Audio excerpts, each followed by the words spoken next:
absolute keys that people need to take away around fussy eating. I'd say we're quite forceful. We're like, not forceful, but we're like, just eat some more. Just eat this bit. Just eat this bit. It's nonchalance around the mealtime. I'm scared if I've made especially something if you spent hours and it's new and I've spent ages making it, and then I kind of put it down and I look at them as if, please.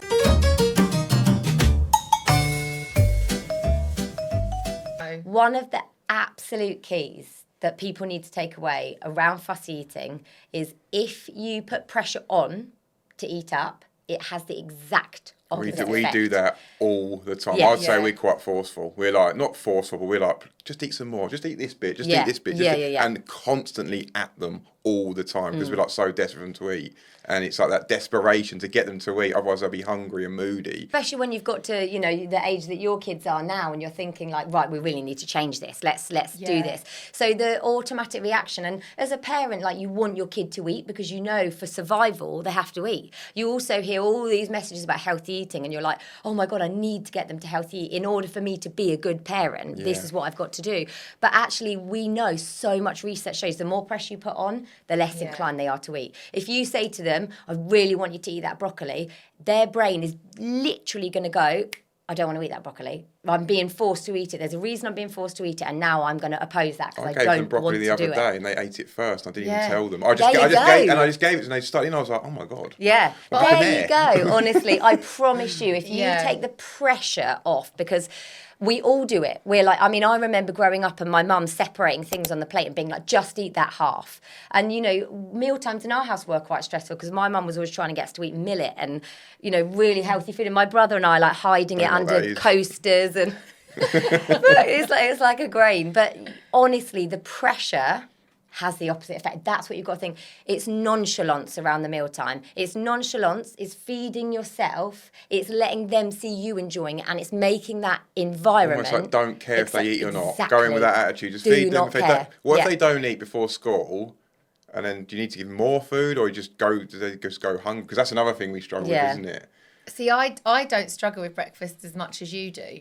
It's weird as well. I feel like sometimes they're quite manipulative. Can I say that about Charlotte? I feel like sometimes they are. They're quite manipulative in the sense where, particularly our youngest, she'll be like, no, mummy make it. Because daddy's pancakes aren't the same as mummy's pancakes, doesn't she? Yours are not better. Dean makes his pancakes. They look like frisbees. They look like if you threw it across the room, knock someone out. Are they American? Yeah, big American ones. I love it. Like if you're anxious around the food, that can also have a real knock-on effect. I always say to parents, especially like if you're stressed around meal times, to like take yourself away, like have a quick breather and try and like ground yourself a bit before you come to the table, so that you don't look like you're. It's the same as like if you're having this like, bet they're not going to eat it. Like they will pick up on that. They will literally pick up on that fear. I get scared if I've made something spent hours and it's new and I've spent ages making it, and then I kind of put it down and I look at them as if. And that rubs off them. They can probably feel that energy. Yeah. They're like, aha, right, we're gonna refuse this now, and she's whenever gonna we need them to eat, they don't. Exactly. But that is honestly that sensing the pressure, and I think like it's so hard because it almost goes against nature. But that, like you say, acting like you don't care whether they eat it or not, that on itself will have an impact. What if they don't eat though? What if you give them a plate of food for dinner and they don't eat it? What would you do then? Just let them not eat it? So first of all, it's really tricky. I'm not saying like, I know you mentioned an example where they sometimes will literally go all day and not eat. I think it's really, really tricky when you have that situation, but there's a few things you can do in the interim. So first of all, if you're giving them something that you're like, this is new, I'm not sure if they're going to eat it, try and think about other things that maybe you could have given them beforehand, like you can give them beforehand during the day that you know will definitely get eaten. So what are some absolute safes and guarantees that they will eat? Ferrero Rochers? No. Well, fill them up on those. No. I'm joking. Do you know what though? You say that, fill them up on those. Sometimes in the back of my head, my philosophy with our eldest, because her go-to food, isn't it? Blueberries, golden kiwis, prawns. She once had a massive tantrum because I wouldn't buy her a prawn sandwich. Like she Doesn't eat sandwiches anymore though. She likes eating, but she's fussy. But what but she it's likes, almost like a control thing, possibly. Yeah, maybe. But what she likes as well, I find quite frustrating because, like you say, sometimes I'll give her dinner. Like she likes fajitas one day and then doesn't the next. But she'll eat. Sometimes I give her fajitas with broccoli on the side, and she'll eat the broccoli, she'll eat the red pepper, and then she says, "I'm done." Yeah. And I'm thinking. But then in her head, because she's in year 5 now, she knows the difference between healthy and unhealthy. She's like, but mummy, I've been healthy. But all I'm thinking in my head is, but you've eaten like 100 calories. And then, you know, after dinner, then she wants, the other day she hadn't eaten her dinner and she was, but I want some blueberries. And she can eat a whole punnet of blueberries. But again, I'm thinking to myself, you haven't eaten enough calories. Don't you want a donut from the cupboard? I'll give you a donut if you want a donut. You'd rather give her calories. I'm thinking more at that point about calories because of what she is eating. It is a minefield, and I totally agree with you. I think children are quite intuitive at knowing what they need to eat, and also I'm not saying they won't let themselves go hungry, but largely they're not going to starve themselves. So not eating dinner is going to result in them probably being really hungry when they wake up. Like my kids do that. They wake up in the morning and they are hangry. And you're like, I need to get you some food before you absolutely melt down at me. So sometimes it's about building that up. And also sometimes it's about learning. Like if they end up being really hungry, they're like, okay, probably didn't eat enough at dinner, and it is that learning. I'm not saying they do that really easily, but the other thing you can do as well when you're worried about, right, I'm going to give them this food, they're not going to eat it, is sides. Sides are your best friend, honestly.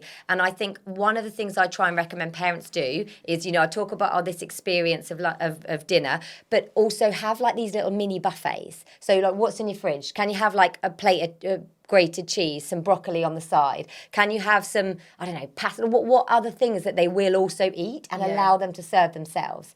Those kind of like meals where you give them control, give them autonomy, encourage self-serving, they can make a really big difference to how much your kids eat. And again, if you do it with that nice environment, with the non-pressure, with the nonchalance about when they touch it, when you're sitting there serving yourself, sitting there eating yourself and just not paying attention to what they're doing, they are so much more likely to dig in. And if you've done like this brand new meal they've never tried before, but you've got 3 or 4 sides they might eat, at least they are getting something in.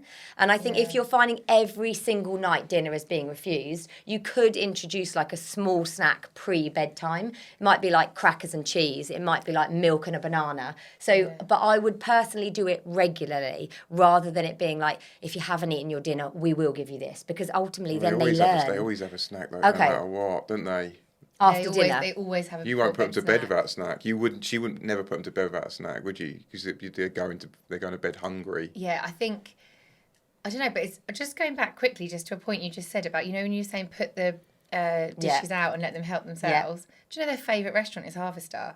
And that resonates so much, thinking why? Because they love the salad bar. I promise you. So those couple of things, like doing that, I've been talking about this loads on my Instagram recently, and I have had so many parents write to me say, tried it, it's absolutely changed meal times just by having the self-serve. So I do what I call fridge raid. So I literally look in the fridge, be like, right, bit of cucumber, that needs using up, bit of sweet corn, maybe little, you know, some tuna, prawns, whatever. Bung it on the table with whatever their meal is and let them help themselves to sides. The autonomy, the non-pressure, the allowing them to be involved. Like, it's almost a bit of a novelty, like, oh, I can put as much as I want on my plate.